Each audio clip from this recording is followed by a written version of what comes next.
Hello friends, इस video में हम कहाँ से कंटिन्यू करेंगे? लेविस सिंबल से। किस चैप्टर का? Chapter number 4 of class 11 chemistry, chemical bonding and molecular structure. तो पिछले वीडियो में हम लोगों ने कहाँ तक पढ़ा था? कहाँ तक? कौशल एंड लेविस ने क्या एक्सप्लेनेशन दिया है? Why do atoms combine? Atoms क्यों कंबाइन करते हैं, उनके ऊपर जो भी एक्सप्लेनेशन दिया गया था कौशल एंड लेविस के द्वारा, उन सबको हम लोगों ने पिछले वीडियो में डील किया था। जिन्होंने भी वो वीडियो नहीं देखा, सबसे पहले वो वीडियो देख कर आइए, तब ये ज़्यादा अच्छे से समझ में आएगा। ठीक है, तो लेविस सिंबल में हम लोग क्या पढ़ेंगे? आइए स्टार्ट करते हैं। एटम्स में जितने भी इलेक्ट्रॉन्स होते हैं, एटम्स तो दूसरे एटम्स के साथ कंबाइन करते हैं, ये हम लोगों ने पढ़ा था, accept for the noble gases. Noble gases को छोड़कर बाकी जितने एलिमेंट्स हैं, सारे एलिमेंट्स के एटम्स जो है कंबाइन करते हैं स्टेबल कॉन्फ़िगरेशन अटेन करने के लिए। तो एटम्स के जितने भी इलेक्ट्रॉन्स होंगे, वो सारे इलेक्ट्रॉन्स कॉम्बिनेशन में पार्ट नहीं लेते हैं, कॉम्बिनेशन में नहीं जाते हैं। सिर्फ आउटर मोस्ट शेल इलेक्ट्रॉन्स, जो आउटर मोस्ट शेल में जितने इलेक्ट्रॉन्स प्रेजेंट होंगे, सिर्फ वही पार्ट लेंगे। कहाँ? कॉम्बिनेशन में। और जो इनर मोस्ट शेल इलेक्ट्रॉन्स होते हैं, इनर शेल इलेक्ट्रॉन्स या फिर न्यूक्लियस, ये दोनों जो है उनका कोई पार्ट नहीं होता है कॉम्बिनेशन में। अब लेविस ने क्या किया कि एटम्स को पिक्चर किया।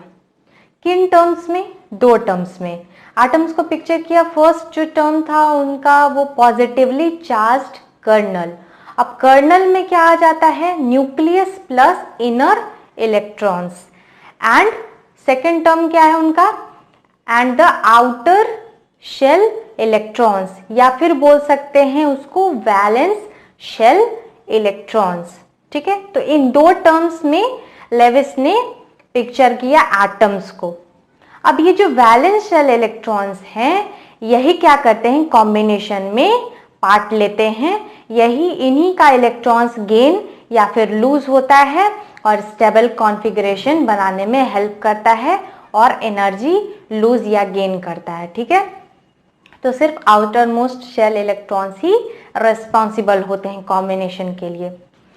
अब क्या किया लेविस ने और एक अमेरिकन केमिस्ट ने, इन दोनों ने मिलकर लेविस सिंबल बनाया, या फिर बोल सकते हैं electron dot symbol.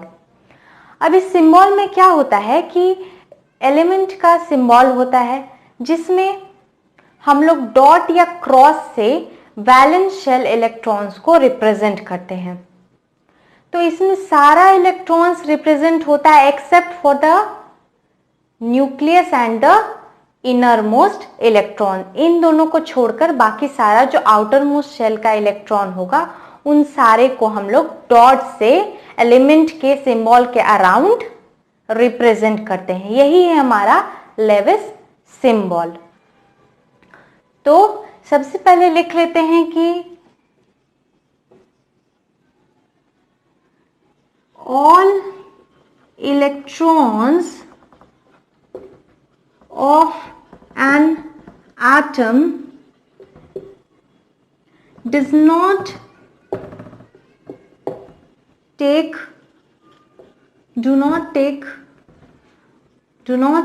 part in combination.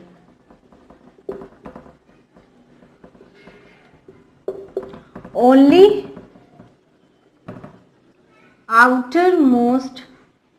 outer shell electrons are involved in combination। यही केमिकल बॉन्ड बनाते हैं। ठीक है, ये इन्वॉल्व होते हैं। लेविस पिक्चर्ड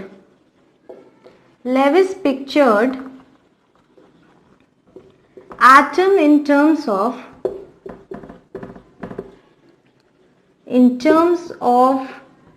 positively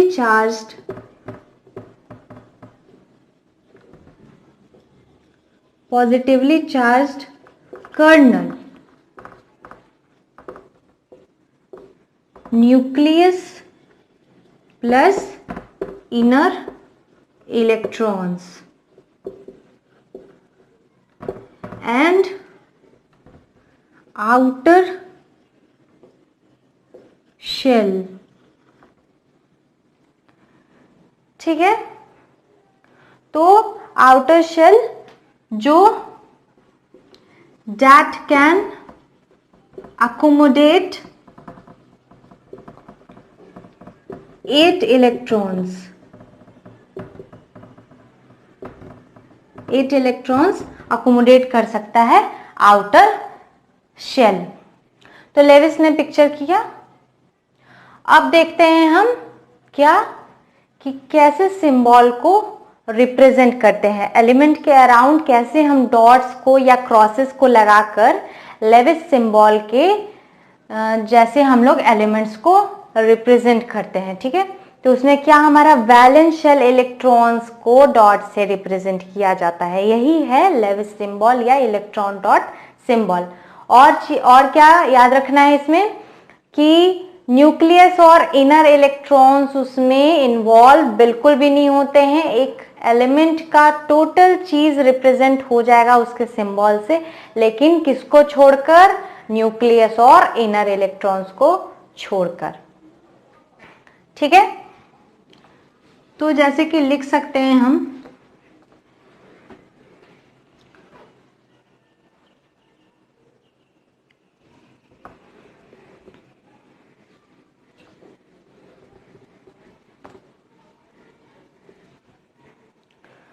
अब मान लीजिए कि लिथियम है, लिथियम है Li, तो इसका एटॉमिक नंबर 3 है। लास्ट शेल यानी वैलेंस शेल में कितना इलेक्ट्रॉन है? 1 है। तो एक डॉट से रिप्रेजेंट यहां पे लिख देती हूं, समझ में आएगा तो Li, तो एक डॉट से रिप्रेजेंट करेंगे। ठीक है, एक डॉट देंगे। क्यों? क्योंकि इसके आउटर मोस्ट शेल यानी वैलेंस शेल में कितने इलेक्ट्रॉन्स हैं? 1। पहले में 2 हो जाएंगे और नेक्स्ट में 1, क्योंकि इसका एटॉमिक नंबर 3 है। ठीक है, तो ये हो गया। अब जैसे कि हम ले सकते हैं बेरिलियम, तो इसके आउटर मोस्ट शेल में कितने इलेक्ट्रॉन्स है? 2।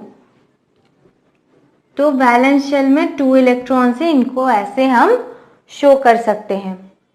अब है हमारा बोरॉन, इसको हम 3 डॉट से डिनोट करेंगे। क्यों? क्योंकि वैलेंस शेल यानी आउटर मोस्ट शेल में 3 इलेक्ट्रॉन्स प्रेजेंट है।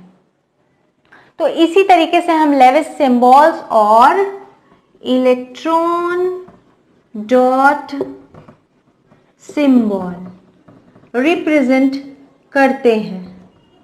ठीक है, यही हो गया। अब मान लीजिए कुछ क्वेश्चन भी पूछेगा, तो उसको भी क्वेश्चंस जैसे पूछते हैं मान लीजिए, तो उन क्वेश्चंस को भी हम एग्जाम्पल में सॉल्व करके देखेंगे कि कैसे क्वेश्चन पूछे जाते हैं, तो कैसे बना लेंगे हम लोग। वैसे इससे कुछ खास क्वेश्चंस तो आते नहीं हैं, बट हाँ नॉलेज चाहिए और कहीं कहीं यूज आ जाता है। लेकिन क्वेश्चन यानी एग्जाम्पल को देखने से पहले, एग्जाम्पल सॉल्व करने से पहले हम देखेंगे क्या सिग्निफिकेंस क्या है लेविस सिंबल का, वो देखेंगे हम। तो चलिए देख लेते हैं सिग्निफिकेंस ऑफ लेविस सिंबल।